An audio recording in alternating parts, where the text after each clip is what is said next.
আমরা অনেকেই এই ভাষণটা সম্পর্কে জানি না। আমরা অনেক ভাষণ নিয়ে এখন গর্ব করি।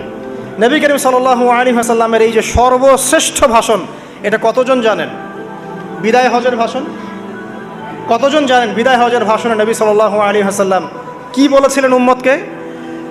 আমরা একটু আপনাদেরকে শোনাবো, শুনিয়ে ইনশাআল্লাহ লেকচারটা শেষ করব। নবী করিম সাল্লাল্লাহু আলাইহি ওয়াসাল্লাম আজকের এই দিনে 31টা বিষয়ে উম্মতকে নির্দেশ দিয়েছেন। 31টা বিষয়, সবগুলো বলার সময় পাওয়া যাবে না, আমি কয়েকটা কথা বলছি। খুব ভালো হতো যদি আমি অ্যারাবিকটা বলার পরে বাংলাটা বলার সময় পেতাম। আমার হাতে 5 মিনিট সময় আছে এখন, কারণ অ্যারাবিকটার যে ভাব গাম্ভীর্যটা বাংলা আসলে আসবে না। তারপরে আমি চেষ্টা করছি। নবী করিম সাল্লাল্লাহু আলাইহি ওয়াসাল্লাম সবার সামনে দাঁড়িয়ে দীর্ঘ 23 বছর অক্লান্ত পরিশ্রম করে দাওয়াতি মিশন কমপ্লিট করার পরে সবাইকে সমবেত করে একটা হজ করলেন। হজ করার পরে তিনি গুরুগম্ভীর কণ্ঠে বলছেন, হৃদয়ের সমস্ত আবেগ বের করে দিয়ে বলছেন, হে জনগণ, আইয়ুহান নাস, হে জনগণ, আমি জানি না আজকের পর তোমাদের সাথে আমি কখনো মিলিত হতে পারবো কিনা। একটু চিন্তা করেন, সাহাবীরা সামনে দাঁড়িয়ে আছেন, নবীজি দাঁড়িয়ে এই কথাটা বলছেন, হে জনগণ, আমি জানি না আজকের পরে আমি তোমাদের সাথে মিলিত হতে পারবো কিনা। অতএব যে ব্যক্তি আজকে আমার এই কথাগুলোকে স্মরণ রাখবে, সে যেন অন্যের কাছে এই কথাগুলো পৌঁছে দেয়। হতে পারে যার কাছে পৌঁছে দেওয়া হচ্ছে সেই এই কথাগুলোকে বেশি সংরক্ষণ করতে পারবে। আল্লাহ পাক তার প্রতি রহম করুন যে আমার এই কথাগুলোকে অন্যের কাছে পৌঁছে দিবে। নবীজির ভাষণ। এরপর নবীজি বলছেন, জেনে রাখো নিশ্চয়ই তোমাদের পরস্পরের, মুসলিমদের পরস্পরের সম্পদ, পরস্পরের রক্ত, পরস্পরের এই যে জান মাল ইজ্জত, এগুলো একে অপরের জন্য হারাম। মুসলিমদের পরস্পরের রক্ত, পরস্পরের ইজ্জত সম্মান একে অপরের জন্যে হারাম। এর হানি করা একে অপরের জন্য হারাম। ঠিক যেমন আজকের এই দিন হারাম, এই শহর হারাম, এই মাসও হারাম। নবী করিম সাল্লাল্লাহু আলাইহি ওয়াসাল্লাম বলছিলেন, জেনে রাখো 3টা বিষয়ে যেন তোমাদের অন্তর কখনো খেয়ানত না করে। 3টা বিষয়ে তোমাদের অন্তর যেন কখনো খেয়ানত না করে। 1, তোমরা যে কাজটাই করবা শুধু আল্লাহ পাকের সন্তুষ্টির জন্য করবে। তোমরা যে কাজই করবে শুধু আল্লাহর সন্তুষ্টির জন্য করবে। তোমাদের শাসকবর্গের কল্যাণ কামনা করবে। তোমাদের শাসকবর্গের কল্যাণ কামনা করবে। 3 নাম্বার, মুসলিমদের জামাতকে আঁকড়ে ধরে রাখবে। মুসলিমদের ইউনাইটেড কমিউনিটিকে আঁকড়ে ধরে থাকবে। এই 3টা বিষয় পালনের ক্ষেত্রে তোমাদের অন্তর যেন খেয়ানত না করে। এদিন সূর্য ঢলে যাওয়ার পরে নবী সাল্লাল্লাহু আলাইহি ওয়াসাল্লাম আরও বললেন, শুনে রাখো হে মানব জাতি, এটা ভালো করে শোনেন, শুনে রাখো হে মানব জাতি, নিশ্চয়ই আমি মুহাম্মদ সাল্লাল্লাহু আলাইহি ওয়াসাল্লাম জাহেলি যুগের যত কুপ্রথা আছে সমস্ত কুপ্রথাকে আমার পায়ের তলে পিষ্ট করে গেলাম। জাহেলি যুগে কী ছিল ভাই? শিরিক ছিল, সুদ ছিল, মাদক ছিল, নারীর অবমাননা ছিল, কন্যা সন্তানকে দাফন করা হতো, রক্তক্ষয়ী হানাহানি মারামারি কাটাকাটি ছিল। এগুলো সব কিছুকে আমি আমার পায়ের তলে দাফন করে গেলাম। এটা কি দাফন হয়েছে? তিনি বলছেন, নিশ্চয়ই আমি জাহেলি যুগের সুদকে আমার পায়ে তলে পিষ্ট করে যাচ্ছি। সর্বপ্রথম যার সুদ আমি পিষ্ট করছি তিনি হচ্ছেন আব্বাস ইবনে আব্দুল মুত্তালিব, আমার চাচার সুদ। নিজের পরিবার থেকে দৃষ্টান্ত স্থাপন করলেন। তিনি আরও বললেন, হে উপস্থিত জনগণ, তোমরা মেয়েদের ব্যাপারে সতর্ক থাকবে এবং তোমাদের স্ত্রীদের ব্যাপারে সতর্ক থাকবে, তাদের হকের ব্যাপারে সতর্ক থাকবে, কেননা তোমরা তাদেরকে আল্লাহর কালিমার মাধ্যমে হালাল করে নিয়েছো। অতএব তাদের ব্যাপারে তোমরা সতর্ক থাকবে। তোমাদের উপর তাদের হক হচ্ছে তোমরা যা খাবে, যা পরবে, তাদেরকেও তাই খাওয়াবে, তাই পরাবে। আর তাদের উপর তোমাদের হক হচ্ছে যে তারা তোমাদের বিছানায় এমন কাউকে আসতে দিবে না যাদেরকে তোমরা অপছন্দ করো। নবী করিম সাল্লাল্লাহু আলাইহি ওয়াসাল্লাম আরও বলছেন, এই দিন আইয়ুহান নাস, হে মানব জাতি, তারাকতু ফিকুম আমরাইন, জেনে রাখো আমি তোমাদের সামনে মাত্র 2টো বস্তু ছেড়ে গেলাম। কয়টা বস্তু? লান তাদিল্লু মা তামাসসাকতুম বিহিমা, তোমরা কোনোদিন পথভ্রষ্ট হবে না যতদিন এই 2টা বস্তুকে আঁকড়ে ধরে থাকবে। কিতাব আল্লাহ, আল্লাহর কিতাব, ওয়া সুন্নতি নবীহি, এবং তার নবীর সুন্নাহ। তিনি আরও বললেন, আল মুসলিম, জেনে রাখো প্রকৃত মুসলিম সে ব্যক্তি, মান সালিমাল মুসলিমুনা মিন লিসানিহি ওয়া ইয়াদিহি, যে ব্যক্তির হাত এবং জবান থেকে অন্য মুসলিম নিরাপদ থাকে সেই ব্যক্তি হচ্ছে প্রকৃত মুসলিম। আল মুহাজির, আর প্রকৃত মুহাজির সে ব্যক্তি মান হাজারা মা নাহাল্লাহু আন, আল্লাহ পাক যা নিষেধ করেছেন সেখান থেকে যে দূরে থাকে সেই ব্যক্তি প্রকৃত মুহাজির, মানে হিজরতকারী। তিনি আরও বললেন, মনে রেখো আমি তোমাদের সবার আগে হাউজে কাউসারে চলে যাব, সুবহানাল্লাহ, এবং সেখানে আমি তোমাদের জন্য অপেক্ষা করতে থাকবো। অতএব শোনেন, অতএব তোমরা আমার চেহারাকে কালিমালিপ্ত করো না, মানে আমার চেহারায় কালিমালিপ্ত করো না, আমার নাম নষ্ট করে দিও না। আমি তোমাদের সংখ্যাধিক্য দেখে আল্লাহর কাছে গর্ব করব, আমাকে তোমরা অপমানিত করো না। আজকে কি আমরা তার দায়িত্ব পালন করে উম্মাহ হতে পেরেছি? নবীজি বলেছেন, তা আমার চেহারাকে কালিমালিপ্ত করো না, সুবহানাল্লাহ। তিনি বলছেন, ওই সময় কিছু মানুষ থেকে আমি মুক্ত হয়ে যাব, আর কিছু মানুষ আমার থেকে মুক্ত হয়ে যাবে। বলা হলো, কারা ইয়া রাসূলুল্লাহ? তিনি বলছেন, আল্লাহ পাককে আমি বলবো, ইন্নাহুম মিন্নি, হে আল্লাহ এরা আমার উম্মাহ, এরা আমার উম্মত, আমার সাহাবী। আল্লাহ পাক বলবেন, ইন্নাকা লা তাদরি মা আহদাসা বা'দাক, তুমি জানো না হে নবী, তোমার মৃত্যুর পর এই মানুষগুলো, পরবর্তী মানুষগুলো তোমার দিনের মধ্যে কত বেদাত সংযোজন করেছিল।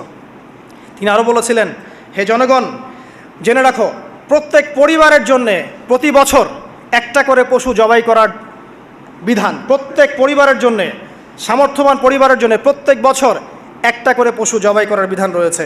তিনি আরও বললেন, মনে রাখো একজনের অপরাধের শাস্তি আর একজন কখনো পাবে না, আর বাবার দোষে ছেলে কখনো দুষ্ট হবে না, ছেলের দোষে বাবাও কখনো অপরাধী হবে না। তিনি আরও বললেন, জেনে রাখো হে মানব জাতি, নিশ্চয়ই শয়তান এই বিষয় থেকে নিরাশ হয়ে গেছে যে তোমরা শয়তানের ইবাদত করবে, শয়তান নিরাশ হয়ে গেছে। কিন্তু শয়তান নিরাশ হয়নি একটা বিষয় থেকে, যে তোমরা একে অপরে হানাহানি, কাটাকাটি, ফিতনা, ফাসাদে ব্যস্ত থাকবে, যেমনটা এখন আমরা করছি। আমরা কিন্তু সরাসরি কখনো শয়তানের ইবাদত করছি, কিন্তু মুসলিমরা এখন পরস্পরে হানাহানি, কাটাকাটি, ফাসাদে লিপ্ত আছে। তিনি আরও বললেন যে একজন মুসলিমের জন্য হালাল নয় অন্য মুসলিমের সম্পদ আত্মসাৎ করা, যতক্ষণ না সে স্বেচ্ছায় খুশি মনে তোমাকে সম্পদ প্রদান করে। অতএব তোমরা একে অপরের প্রতি জুলুম করবে না। তিনি আরও বললেন, সাবধান, আমার ইন্তেকালের পরে তোমরা একে অপরের গর্দান উড়িয়ে কাফের হয়ে যেও না। সাবধান, আমার ইন্তেকালের পর তোমরা একে অপরের গর্দান উড়িয়ে কাফের হয়ে যেও না। তিনি আরও বলেছেন, একজন মুসলিম আরেকজন মুসলিমকে গালি দিতে পারে না। যদি একজন মুসলিম আরেকজন মুসলিমকে গালি দেয়, এটা হচ্ছে ফাসেকি, এবং একজন মুসলিম যদি আরেকজন মুসলিমের সাথে যুদ্ধ করে, এটা হবে এক প্রকার কুফরি। তিনি আরও বলেছেন, হে জনগণ জেনে রাখো, আমার পরে কোনো নবী নেই, আর আমার পরে তোমরা ব্যতীত আর কোনো উম্মত নেই। এর চেয়ে স্পষ্ট কথা হতে পারে? আমার পরে কোনো নবী নেই, আর আমার পরে তোমরা ছাড়া কোনো উম্মত নেই। তাহলে আমরা যখন নতুন নতুন নবী বানিয়ে নিচ্ছি, কোনো ক্ষেত্রে বলছি একজন ব্যক্তি ছিলেন, সে নিজে ঈসাও ছিল, সে মাহদিও ছিল, সে নবীও ছিল, নাউযুবিল্লাহ। এবং দিন দিন মানুষ এই খাতায় নাম লিখাচ্ছে, সুবহানাল্লাহ। সর্বশেষ তিনি বললেন যে যদি তোমাদের উপরে, হে মানব জাতি জেনে রাখো, যদি তোমাদের উপরে একটা নাক কাটা কালো কুৎসিত কোনো আমির বা শাসকও চলে আসেন, এবং সে যদি তোমাদেরকে আল্লাহর রাস্তায়, আল্লাহর কিতাব সুন্নাহ অনুযায়ী পরিচালিত করেন, তোমরা অবশ্যই তার আনুগত্য করবে, তার বিরুদ্ধে বিদ্রোহ করবে না, তার আনুগত্য করবে। জেনে রাখো, শেষে তিনি বলেন, জেনে রাখো হে মানব জাতি, আজকে থেকে কুল্লুকুম মিন আদম, তোমরা সবাই আদম সন্তান, ওয়া আদামু মিন তুরাব, আর আদম হচ্ছে মাটির সন্তান। আরবের উপর অনারবের, অনারবের উপর আরবের, সাদার উপর কালোর, কালোর উপর সাদার, লালের উপর কালোর, অথবা কালোর উপর লালের কোনো রকম প্রাধান্য নাই। ইল্লা তাকওয়া, শুধু তাকওয়া ব্যতীত। যে ব্যক্তি বেশি মুত্তাকি, সে আল্লাহর কাছে বেশি মর্যাদার অধিকারী হবে ইনশাআল্লাহ তাআলা। সর্বশেষ তিনি আঙ্গুলটা উঁচু করলেন, নিজের শাহাদাত আঙ্গুলি উঁচু করে আকাশের দিকে তাকালেন, এরপর জনগণের দিকে তাকালেন, তাকিয়ে বললেন যে তোমাদের ব্যাপারে, হে জনগণ, তোমাদের ব্যাপারে আমাকে আল্লাহ জিজ্ঞাসা করবেন, ফামা আনতুম কাইলুন, তোমরা ওই সময় কি বলবে আমার সম্পর্কে?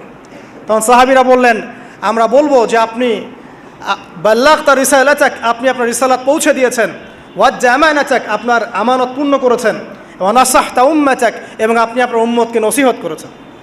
সুবহানাল্লাহ। এরপরে তিনি আকাশের দিকে তাকিয়ে বললেন, আল্লাহুম্মা ফাশহাদ, হে আল্লাহ আপনি সাক্ষী থাকেন, আল্লাহুম্মা ফাশহাদ, হে আল্লাহ আপনি সাক্ষী থাকেন, আল্লাহুম্মা ফাশহাদ, হে আল্লাহ আপনি সাক্ষী থাকেন যে আমি আমার দায়িত্ব পৌঁছে দিয়েছে। এরপরে নাজিল হলো আল ইয়াউমা আকমালতু লাকুম দীনাকুম ওয়া আতমামতু আলাইকুম নি'মাতি ওয়া রাদিতু লাকুমুল ইসলামা দীনান। এই হলো বিদায় হজ, আজকের এই আরাফার প্রেক্ষাপট। আমরা কতজন এটা নিয়ে চিন্তা করেছি? 1 মিনিট একটু বলে শেষ করি। দেখেন, শেষ ওসিয়ত যেগুলো হয় মানুষের, এটা খুব হৃদয় বিদারক হয় না? বাবা ইন্তেকাল করছেন, সন্তানের জন্য ওসিয়ত করে যাচ্ছেন, মাকে দেখিস ইত্যাদি ইত্যাদি। হৃদয় বিদারক হয় না? মানুষ সারা জীবন মনে রাখে না? বাট আমরা আমাদের এই ন্যাশন, এই উম্মা, নবী সাল্লাল্লাহু আলাইহি সাল্লামের উম্মা বলে আমরা যারা দাবি করছি, আমাদের মধ্যে বেশিরভাগ মানুষ নবী সাল্লাল্লাহু আলাইহি সাল্লামের শেষ এই নসিহতগুলো ভুলে গেছি আমরা।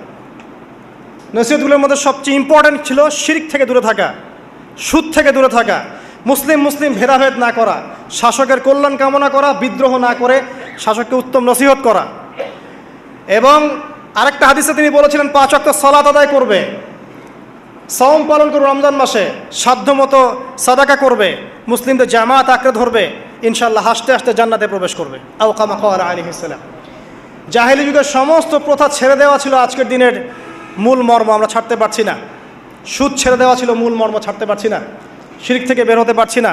বেদাতীদের ব্যাপারে ধমক দেওয়া হয়েছে, বেদাত ছাড়তে পারছি না। খেয়াল করে দেখেন, মুসলিম হানাহানি কাটাকাটি এখনও ছাড়তে পারছি না। ইভেন ধর্মতাত্ত্বিকভাবেও আমরা বহু দল এবং উপদলে বিভক্ত হয়ে গেছে, কারোর সাথে কারো ঐক্য নাই। সব মিলিয়ে নবী সাল্লাল্লাহু আলাইহি ওয়াসাল্লামের শেষ ওসিয়তগুলো, কিতাব এবং সুন্নাহ আঁকড়ে ধরা, এটা আমরা সবাই আঁকড়ে ধরতে পারছি না।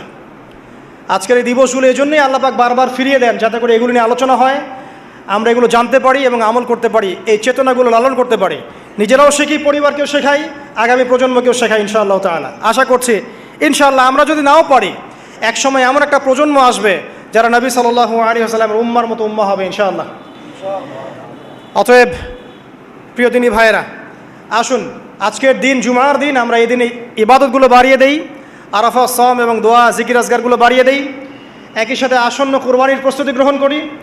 এবং আজকের দিনে, আরাফার এই দিনে হাজিদের সাথে আমরাও শরীক হয়ে আল্লাহর কাছে বলি যে আল্লাহু আকবার, আল্লাহু আকবার, লা ইলাহা ইল্লাল্লাহ, আল্লাহু আকবার, আল্লাহু আকবার, ওয়ালিল্লাহিল হামদ। এবং নবী করিম সাল্লাল্লাহু আলাইহি ওয়াসাল্লাম রেখে যাওয়া এই যে শেষ বাক্যগুলো, এগুলো সবার কাছে পৌঁছে দেই। যে ব্যক্তি পৌঁছাবে তার উপর আল্লাহ পাক রহম করবে ইনশাআল্লাহ। এবং নিজেরা আমল করার চেষ্টা করি। আল্লাহ পাক আমাদের সবাইকে নবী করিম সাল্লাল্লাহু আলাইহি ওয়াসাল্লামের আদর্শ উম্মাহ হওয়ার তৌফিক এনায়েত করুন, আমিন। আমাদের ব্যক্তি, পরিবার, সমাজ, রাষ্ট্র, শাসক সবাইকে আল্লাহ পাক হেদায়েত দান করুন, আমিন। এবং আমাদের মধ্যে আপোষে যত ইখতিলাফ, ভুল বোঝাবুঝি আছে, এগুলোকে আল্লাহ পাক নিরসন করে দিন, আল্লাহুম্মা আমিন। আকুলু কাওলি হাযা আস্তাগফিরুল্লাহ লি ওয়া লাকুম ওয়া লিসাইরিল মুসলিমিন। বারাকাল্লাহু লানা ওয়া লাকুম বিলায়াতিল হাকিম। ইন্নাহু তাআলা জাওয়াদুন কারীমুন বাররাউফুর রহিম। আসসালামু আলাইকুম ওয়া রাহমাতুল্লাহি ওয়া বারাকাতুহু।